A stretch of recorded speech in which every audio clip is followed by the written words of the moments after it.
to Lunchtime Politics. I'm Kayode Okikelu, sitting in for Millicent Walker. But first, the highlights.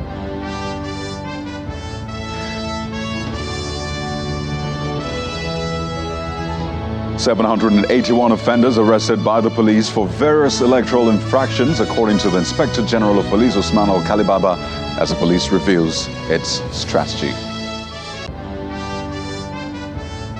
And days after the suspension of the PDP National Chairman, Senator Yocha Ayu, at his ward in Benue State, the national leadership of the party deliberates on the next line of action, and we hear from an insider on the show today. And long queues persist as CBN directs commercial banks to work Saturdays and Sundays to ease Naira scarcity. We'll bring you live updates from the streets.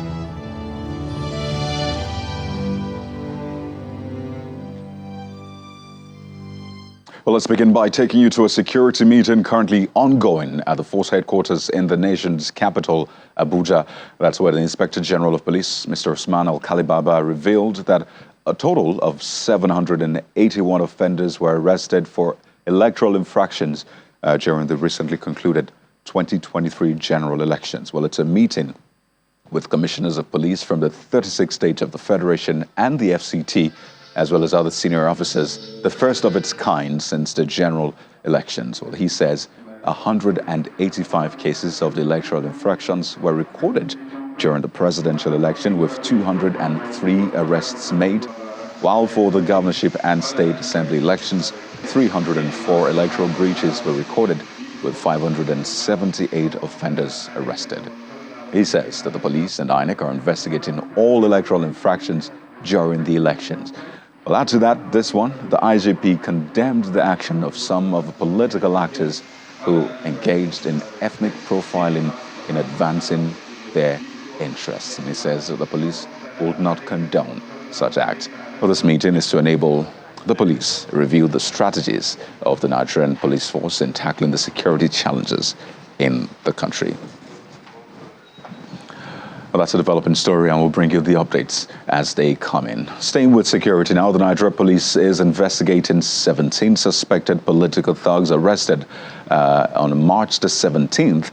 That's the eve of a governorship and state house of assembly elections in Nasarawa State. Now, during the parade of a suspect at the state police headquarters in Lafia, the state capital, the public relations officer of the command, SP Raman Nansel, added that 5 other suspects were arrested for armed robbery and culpable homicide in March, with investigations underway.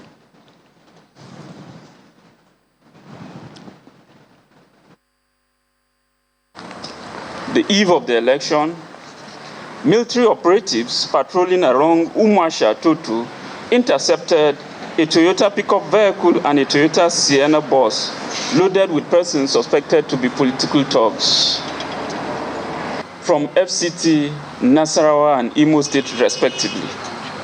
A thorough search was conducted on them, where 2 English pump-action guns, 9 locally fabricated guns, 20 live cartridges, 24 handsets of different brands, 2 unregistered vehicles, 15 pairs of desert boots, a bag containing belt, bulletproof jacket, etc. were found on them as exhibits. Investigation is still ongoing. Upon conclusion, the suspects will be charged to court for prosecution. The command wishes to state categorically that it will not be beaten by the antics of criminals, as it will continue to modulate its enormous security measures in order to be several miles ahead of the men of the underworld. Well, it appears the political crisis within the opposition People's Democratic Party is far from over. That's with the suspension of its national chairman, Senator Yocha Ayu, by 12 out of the 17 ward executive committee members of the PDP in Igorov Council ward of Boko local government area, where he's registered as a member of the party. Addressing journalists in Benue State, the ward secretary of the party in Igorov, Mr. Vange Duyum, flanked by the ward chairman, alleged that Senator Ayu was involved in anti-party activities and making the PDP lose at his ward and local government along with his allies who they claim did not vote at the governorship election, amongst other allegations. Take a listen. Vote of no confidence and suspension of Dr. Yochiayu as member People's Democratic Party, PDP, Igoru Council Ward, Boku Local Government, Benue State. We, the underlisted, are ward executive members of Igoru Ward, Boku Local Government, having reviewed the conduct of the Presidential and National Assembly elections, as well as the governorship and state houses of assembly election, we observe with utmost dismay that Dr. Yochiayu, who is the national chairman of the People's Democratic Party, PDP, worked against the sources of the party in Igoru Council Ward. It is on record that he has also failed to pay his annual subscription fees as provided under Section 8, subsection 9 of the Constitution of the People's Democratic Party, PDP 2017 as amended.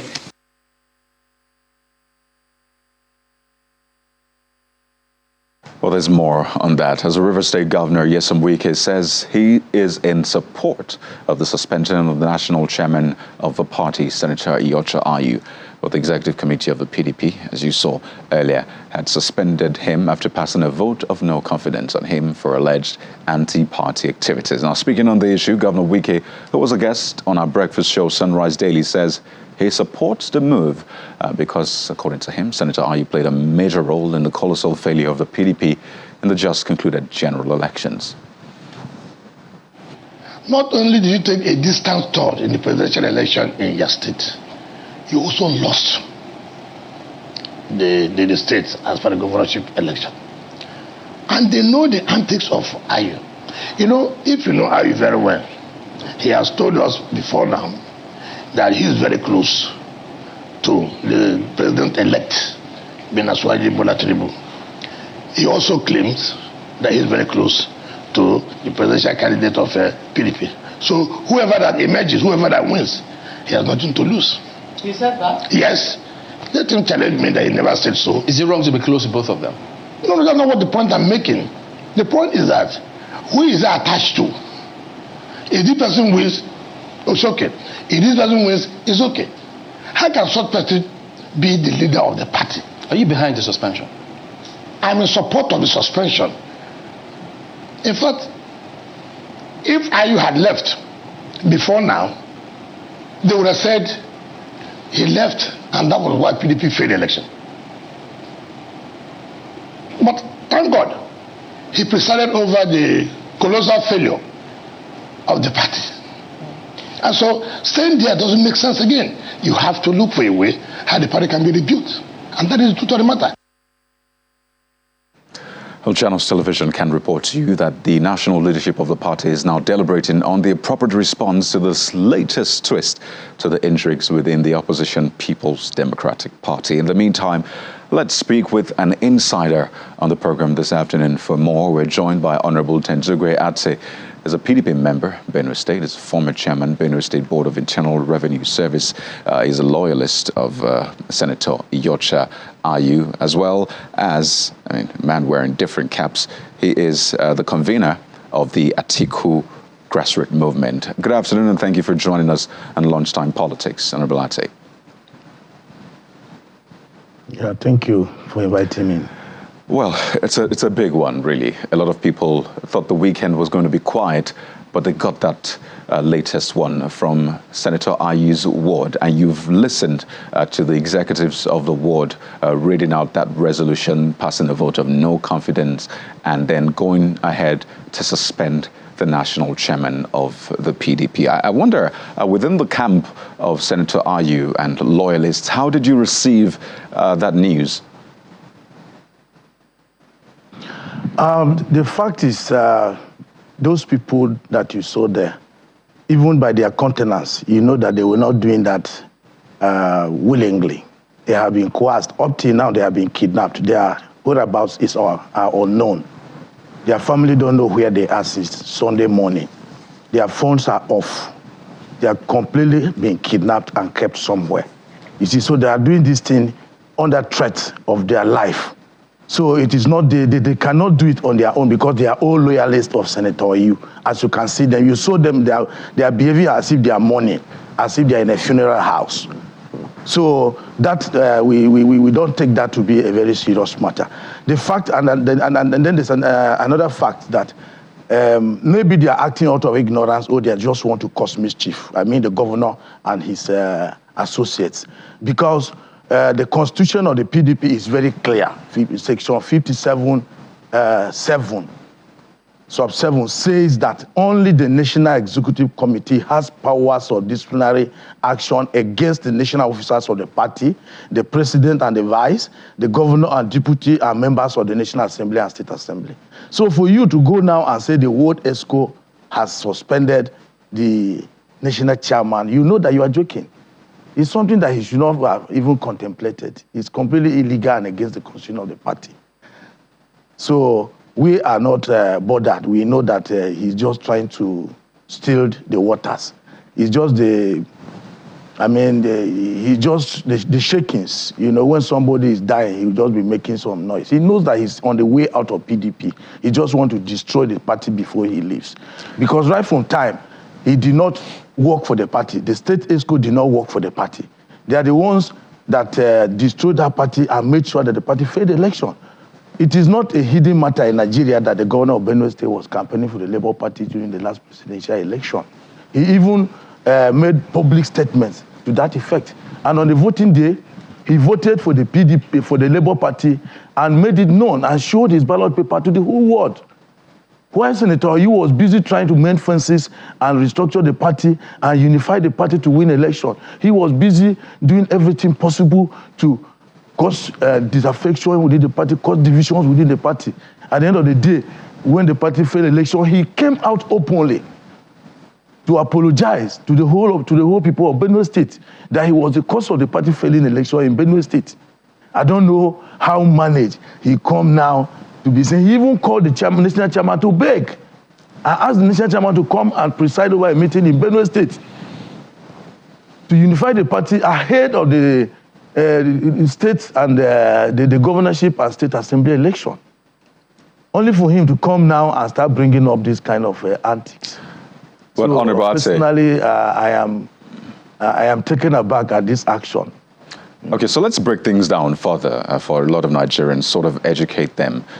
You say that you believe that the governor is behind this. What proof do you have? And if you say that these people are loyalists of Senator Ayu, it's rather ironic then that they will put out a statement, sign that statement, give a press briefing to the press, except you say that the press was also kidnapped. But give us a background. How did things go so bad? Because the allegations here, which I'll get you to respond to, are very interesting. So what proof do you have really that ties this to the governor, if indeed you say that these people are loyalists of Senator Ayu? Okay, one, all that they said inside that statement, they are fallacies. One, during the presidential and national assembly election, PDP overwhelmingly won the chairman's polling unit of Igoruf, and in Igoruf, that is Mkovu Market. The PDP in the presidential election, PDP got 190 votes, APC got 9, Labour got 4. In the senatorial election, PDP got 192. The other parties got less than 10. In the state assembly, in the governorship election, PDP got 200 votes. All other parties got 0. In that particular polling unit, it is there on IRF for everybody to see. And the governor and the chairman was there to cast his vote, and he stayed there until evening after the votes had been counted. This is well known. These people, try and use your investigative power and try and get across to them. Some of them have their numbers. The numbers are incommunicado now. These people are nowhere to be found now. We know we are within the state. We know what is happening. We know what the governor is capable of doing. This is part of his antics. These people were practically kidnapped and taken away. Up till now, You may hear about it very soon because their families are looking for them. So they may decide to take another action that you may hear about.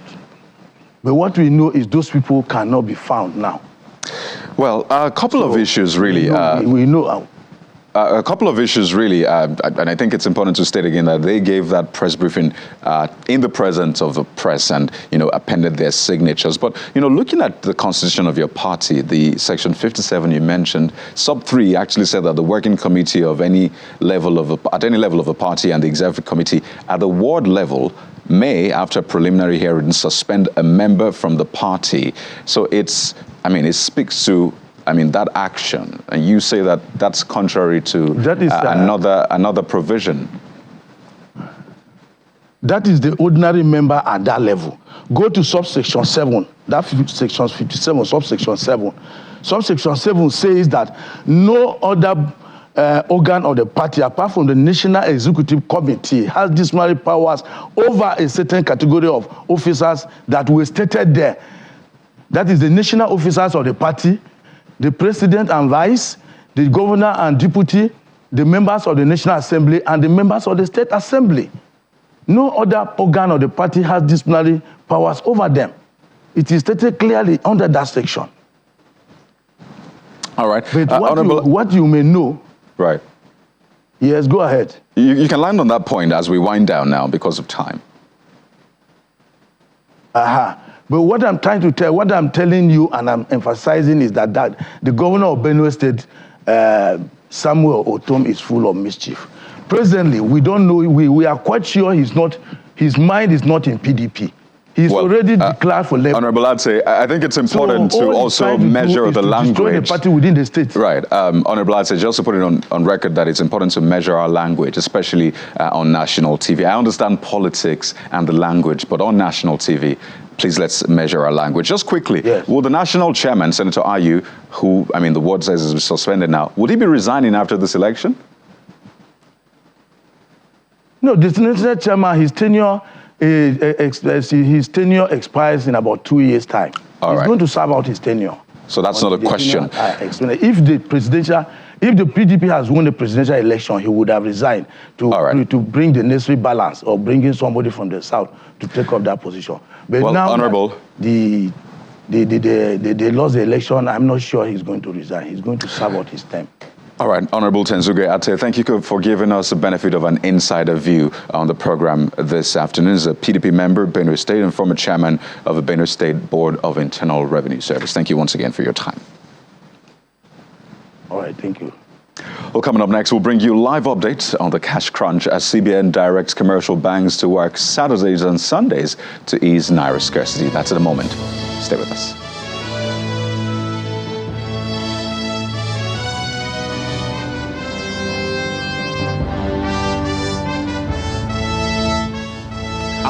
You're welcome back now to an update on the cash crunch. Long queues persist at banks despite measures by the Central Bank of Nigeria to ease the cash crunch pressure. Well, the Apex Bank had asked deposit money banks to operate on Saturdays and Sundays to ease the pressure. However, residents of Kaduna State are lamenting the persistent difficulty in accessing cash.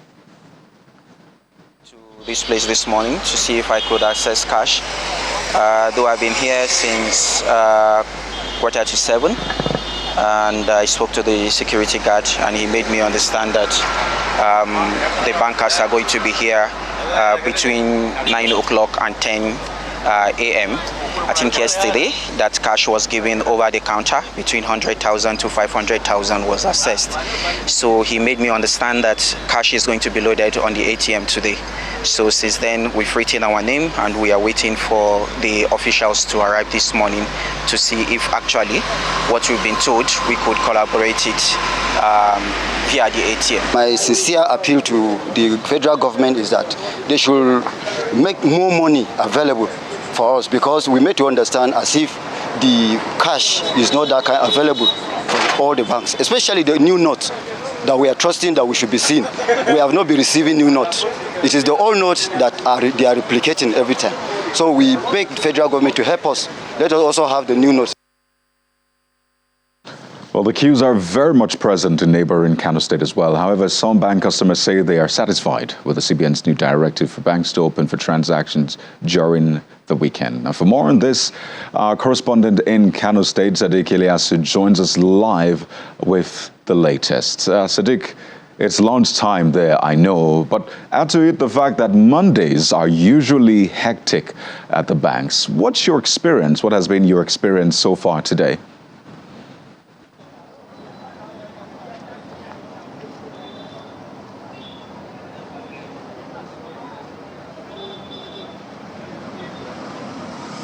Well, since the announcement that there are cash in some banks in the state, a lot of people have been trooping to go to their various banks to see if they can be able to get hold of their cash that they have deposited or they have in their bank accounts.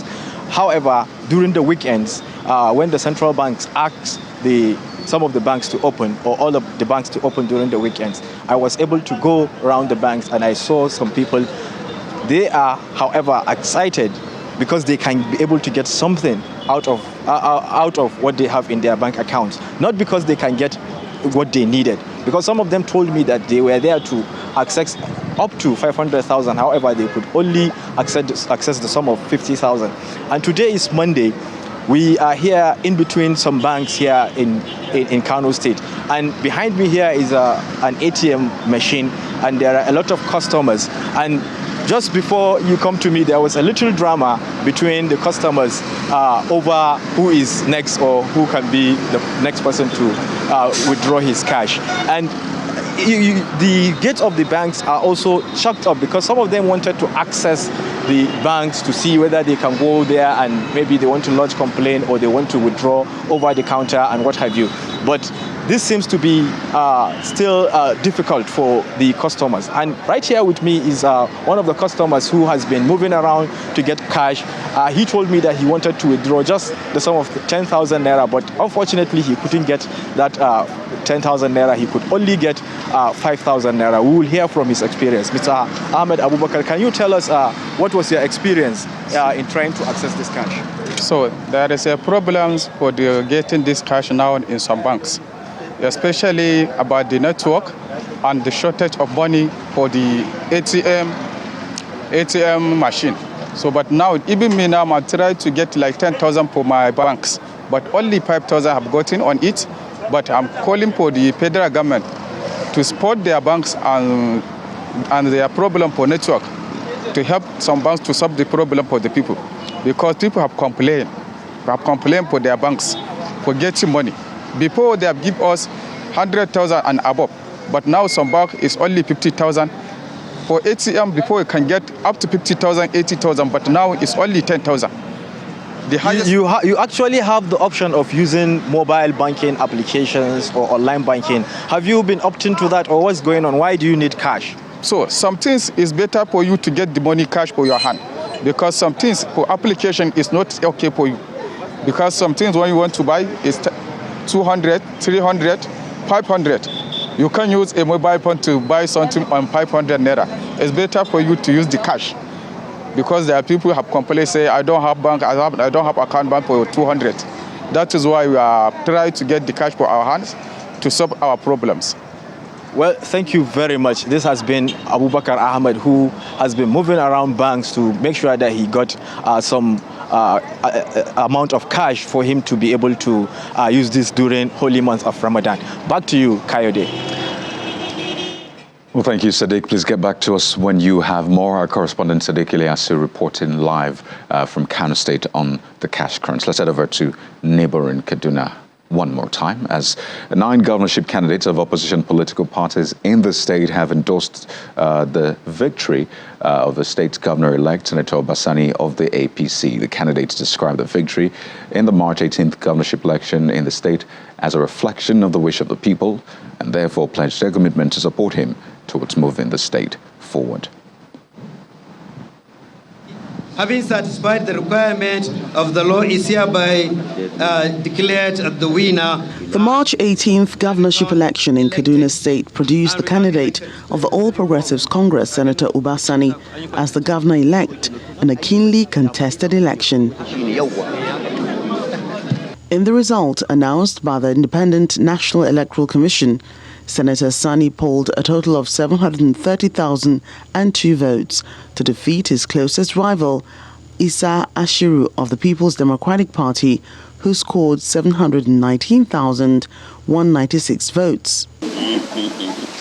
While the PDP candidate vows to challenge the result on the ground that the election was manipulated, the truth is that we are going to pursue this matter to its logical conclusion by the special grace of God. The mandate is not mine, it's that of the good people of Kaduna State. Candidates of 9 other political parties who also took part in the election described the exercise as credible and a true reflection of the people's wish. The victory that Almighty has granted you, all we can do is to give you support and prayers and our endorsement. Because what we need now is, post-election, is how can we unite the people of Kaduna. We have no reason to challenge this, because challenging this is as if we are challenging what we have already requested from God. In his response, Senator Sani promises to run an inclusive government devoid of discrimination. Kaduna State needs all of us. And as a leader, I believe our unity is the most important thing. What we need in Kaduna is unity. We must be united if we want to move Kaduna State forward. We are one family, and I believe with our unity, we can achieve whatever we plan to achieve. In the meantime, the opposition candidates are optimistic that the next administration will promote social cohesion that will continue to drive economic growth and prosperity in Kaduna State. And over to Ekiti State now, where the presidential election witnessed enthusiastic turnout, with voters coming out more than an hour ahead of the official opening of the poll in eagerness to exercise their franchise. But 3 weeks after, on March the 18th, when the electorate only had the State House of Assembly election to face, the turnout dropped. Perhaps a reflection of the level of sensitization or attention accorded to the election. But that done, Ekiti people have their expectations from the new assembly, which will have at least 2 members outside the ruling APC. School and not really rushing to join the majority party in the state. They will be so useful in the House of Assembly, and they will be respected. So because when they say, they can have a dissenting voice because they are like threat. So but if they want to have their values, they should keep on to their party. There's nobody above the law, even the governor. If they notice that the governor is not doing the right thing, I think they should put him in the direct position of letting him know what to do, and if he's refusing to their advice or conditions, they should know what to do. Well, you can always follow the latest political stories on our website, channelstv.com, and all across social media platforms. Now you've been served. We're back with dinner, by the way, at 7 p.m. I'm Kayode Kikulu. Goodbye.